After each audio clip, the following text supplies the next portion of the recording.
Hello everybody, another video, another nitrous video, just because I'm on a streak, I'm on a roll, baby. So I was walking down to the store, and one song I listened to that I have it on shuffle always was A$AP Rocky, Babushka Boy, and it made me think of a good story to tell.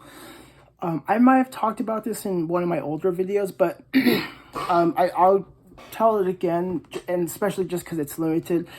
This is going to be an example of how severe or intense the mania and eventual psychosis from the sustained nitrous oxide abuse, how that affected my mental state, even days or weeks sometimes after last use. So the story I'm going to tell is I was not directly, under the influence of nitrous oxide at the time.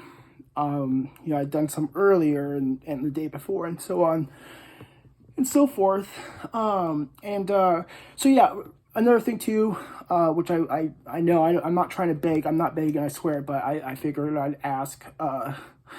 If you like this video, please like the video, subscribe, and also leave some comments. I would love to hear some of your stories. Anyone watching this that can relate. If you feel comfortable sharing your experiences with how nitrous oxide affected your mental state.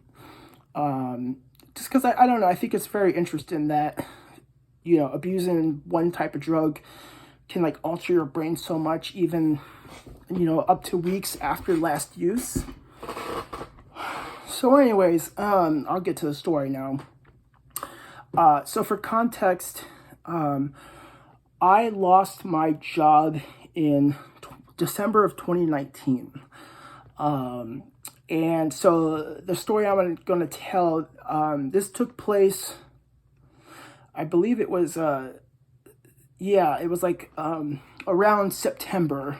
I believe it was September. It's either August or September. I'm pretty sure it's September. And I guess for the month of August, I was starting to really get into heavy use of nitrous oxide. I have done that in the past, not to the extent, and not in this instance, not nearly to the extent that I abused it after I lost my job and then got arrested on Christmas. That was crazy amounts, but I still, in this instance of August 2019, definitely using quite a bit. I've mentioned this in videos. The reason why I abused it so heavily, at least initially, was because it would give me a good afterglow after use.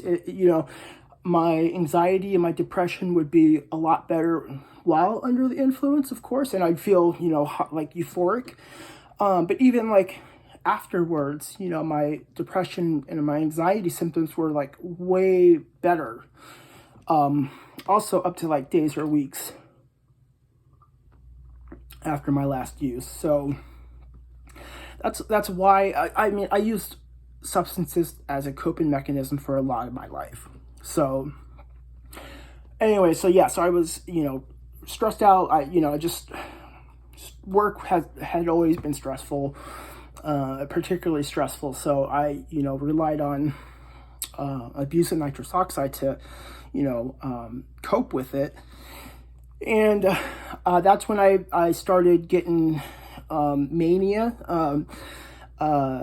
just really excited and stimulated, and not sleeping as much. I didn't really have fast pressured speech so much, but a lot of thoughts too. And so normally I'm not a very ambitious person, I'll admit. I can be sometimes, but not particularly. But because I was starting to get manic, I hit up my manager at work, and I was like, hey, I think you guys are looking for, well, actually, I asked to be a manager because I think they got promoted.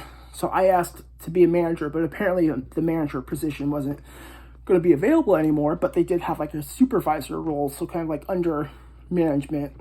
And I was like, yeah, you know, let's do it. So I did do like a few days of training. The first one or two went pretty well. I wasn't like, I was still kind of like more manic and you know, kind of more hypomanic, I guess. You know, it wasn't so bad. So I was able to like do training and like shadow and get oriented to the position. But then the night before work, I ended up using quite a bit. And the following morning, you know, was another shift. And it was weird. It was a very weird shift. You know, probably because I was just, you know, my mind was so... it had to become like more psychotic at that point. But it was weird because it was a harvest moon or a full moon on that day, and it was Friday the 13th. So it's like, I don't know how many of y'all are superstitious. I'm usually not, but it was crazy. Like I just felt like this like huge like amount of just like dark energy, or just like not even dark, but just like something like just so immensely and again, you know, like I understand that, you know, this was just most likely you know, I guess I can't say for 100% sure. You know, I like to think that, you know, some psychedelics or hallucinogenics maybe open us up to another plane of reality, or something that we normally can't you know, experience or perceive, but that's not what this video is about. And this was most likely just, you know, because I was, you know, starting to become psychotic, but just a really weird shift.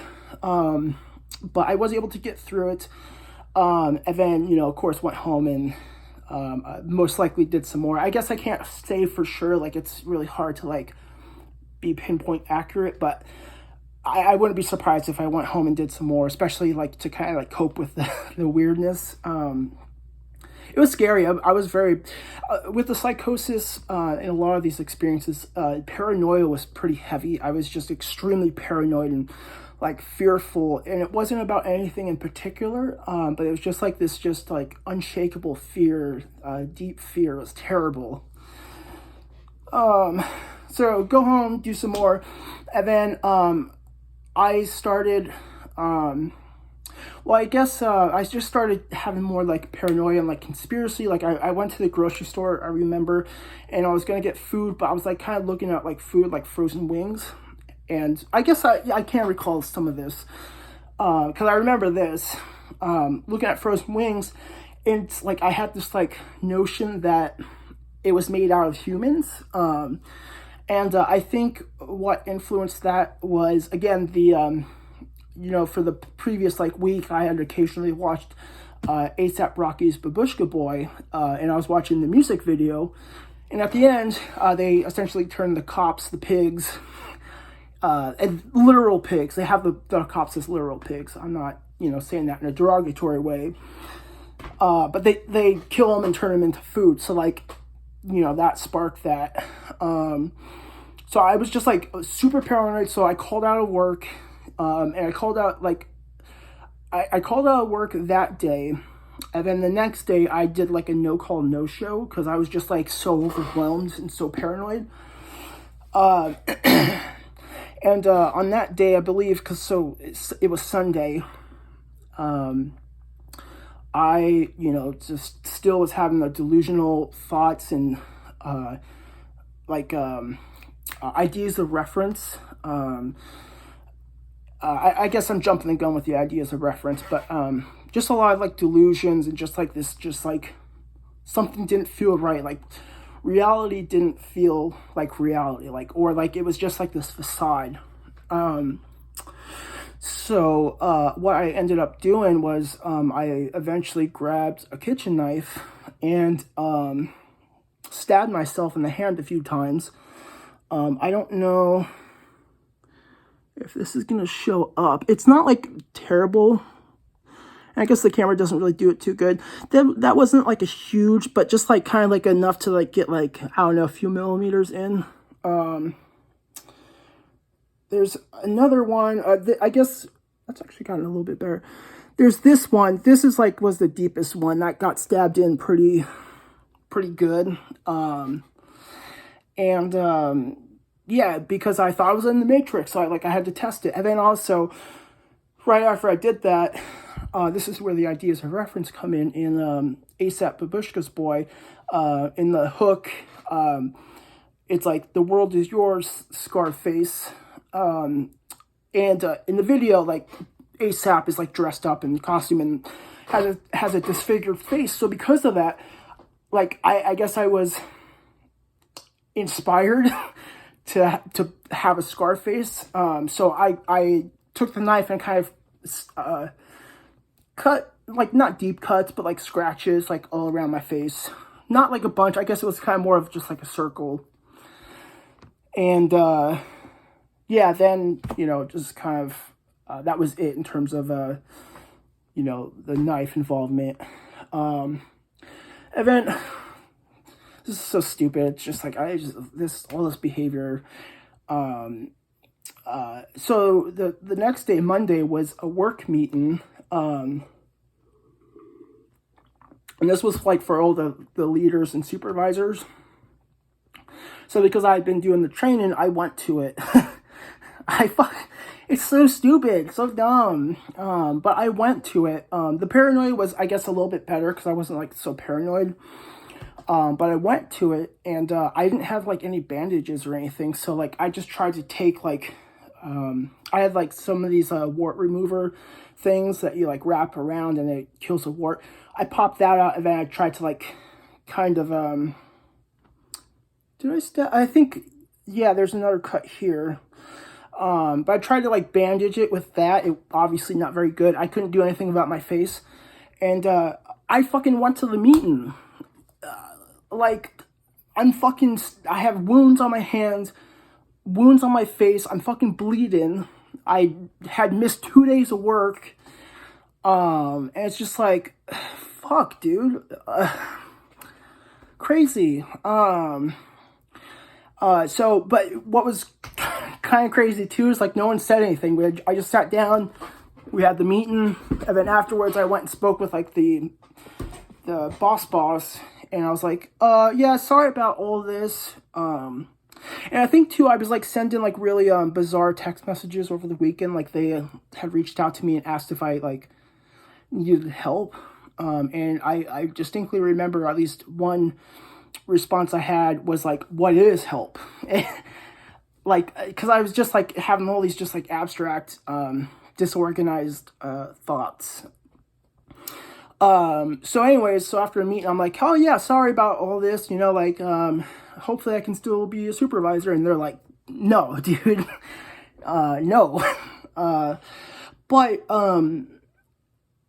that was kind of the end of it. It was just like, okay, well then I'll just continue my regular position. And at that point I had finally stopped. Usually like with the nitrous, like I would just kind of go through periods of like binging it and then start like getting crazy, and then I would stop for a bit. So I stopped for a bit and then kind of was okay, but then my use picked up in like October and November, and then, you know, the manic and psychotic behavior in December, which that was the final straw that broke the camel's back. So, but yeah, just fucking so stupid. It's just like, you know, it's like, I'm not embarrassed. Like, I feel like I probably should be embarrassed about it, especially sharing this, or disappointed in myself or whatever. But it's like, I don't know, like, it is what it is, you know. It's like, I'm, you know, over 2 years sober now. Like, my life is going pretty well. You know, obviously I'm grounded in reality. I'm pretty healthy. So it's like, I don't know. I don't look back and just be like, but at the same time, it's just like fucking crazy. That's just crazy. That's craziness. Oh man. So, yeah, that's, I guess, my story. Maybe, next time I'll do story time with, and I've done a story time on my arrest, but I was gonna say maybe story time on when I got fired. And then a week later on Christmas, when I got arrested, had a very bad incident with the police, got tased several times. Then finally dogpiled and had my ribs broken. So maybe I'll share that story sometime soon. If you guys want to hear that story, let me know. You know, I guess I've been making these videos because I've been getting more comments and more interaction, and I just think that's super cool.